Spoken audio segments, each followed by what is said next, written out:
CBI ने NEET UG 2026 में कथित अनियमितताओं और पर्चा लीक मामले में बड़ी कार्रवाई करते हुए 5 आरोपियों को गिरफ्तार किया है।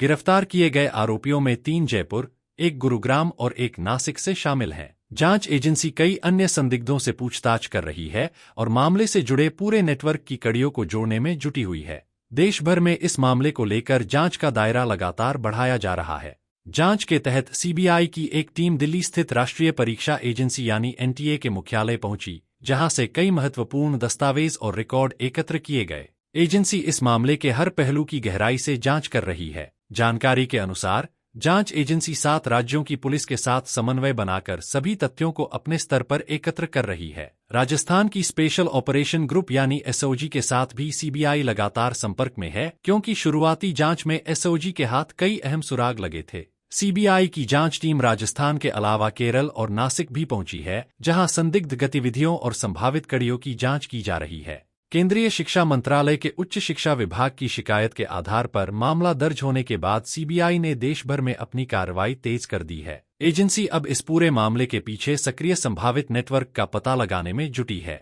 जांच के दौरान देश भर के कई स्थानों पर छापेमारी की गई, जिसमें कई इलेक्ट्रॉनिक उपकरण, मोबाइल फोन, दस्तावेज और अन्य संदिग्ध सामग्री जब्त की गई है। एजेंसी इन उपकरणों से डेटा निकालकर यह पता लगाने का प्रयास कर रही है कि प्रश्नपत्र किन किन लोगों तक पहुंचा और इस पूरे नेटवर्क में कितने लोग शामिल थे। मामले में गुरुग्राम से बीएएमएस प्रथम वर्ष के छात्र यश यादव को हिरासत में लिया गया, जिसके बाद सीबीआई ने उसे गिरफ्तार कर लिया। जांच एजेंसियों के अनुसार वह कथित पर्चा लीक रैकेट की एक महत्वपूर्ण कड़ी के रूप में सामने आया है। पूछताछ में यह बात सामने आई है कि उसके पास नासिक से कथित प्रश्नपत्र पहुंचा था और उसने इसे सबसे पहले राजस्थान में साझा किया था। हालांकि यह अभी स्पष्ट नहीं हो सका है कि इसके बदले किसी प्रकार का आर्थिक लेन देन हुआ था या नहीं।